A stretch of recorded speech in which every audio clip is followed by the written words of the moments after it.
Not all house plans are designed with the same goal in mind. Some are designed to be efficient and cost effective. Some are designed to maximize architectural style. Some are built around how a family lives, and others are shaped by technical or site conditions. A good house plan isn't about being flashy or minimal. It's about being intentional with the design. Let's talk about what that really means. I'm Kyle with Legacy Blueprint Company. I'm a certified building official with over 30 years of experience in design, construction, inspections, and plan review. In this series, we're going to break down house plans, how they're designed, what they prioritize, and how those decisions can affect cost, construction, and long-term performance. If your goal is to keep construction straightforward and cost-effective, the design needs to reflect that. That usually means simplifying the roof lines, reasonable structural spans, and layouts that use materials efficiently. Efficient design often reduces unnecessary complexity. Framing is more predictable. Materials are used more efficiently. Labor and time can be reduced. And that doesn't mean the house is basic.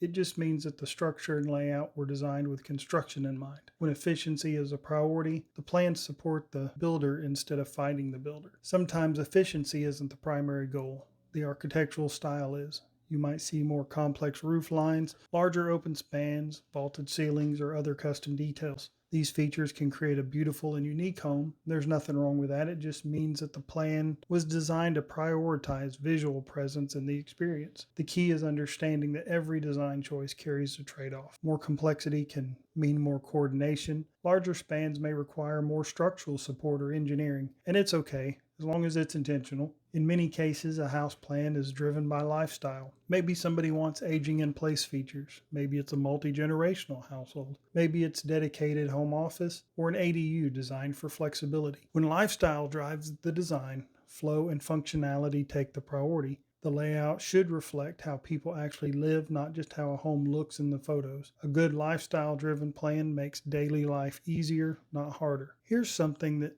doesn't always get discussed: buildability. A plan might look great on paper, but how does it translate to the job site? Structural systems need to make sense. Framing needs to be logical. Mechanical and plumbing systems need room to run without unnecessary conflicts. When a plan is buildable, construction flows more smoothly. When it's not, the project can become more complicated than it needs to be. Buildability is what bridges a gap between design and construction. No matter what the design goal is, every house plan should comply with the adopted building codes, and codes can vary by jurisdiction. What works in one area may require adjustments in another. Egress requirements, structural design criteria, energy standards, seismic conditions, all of these things matter. A code-aware plan anticipates these requirements before submission. That reduces the revisions and helps keeps projects moving. At the end of the day, the real question isn't whether a plan is good or bad. It's that, was it designed to prioritize the efficiency, the style, lifestyle, flexibility? The best plan is the one that aligns with your goals while remaining buildable and code compliant. A good house plan isn't about being flashy or minimal, it's about being intentional. So when you're choosing a house plan, ask yourself, what is this plan designed to prioritize? Does it align with my goals? Is it buildable? And is it appropriate for my area's adopted codes? Understanding these priorities before construction begins can save time, money, and a lot of frustration. I'm Kyle with Legacy Blueprint Company, and if you're planning to build or hire a builder and want straightforward advice about design, construction, and permits, follow us for more tips, or you can visit us at legacyblueprintcompany.com. And if you have questions, feel free to ask. I'm always happy to help, and thank you for watching.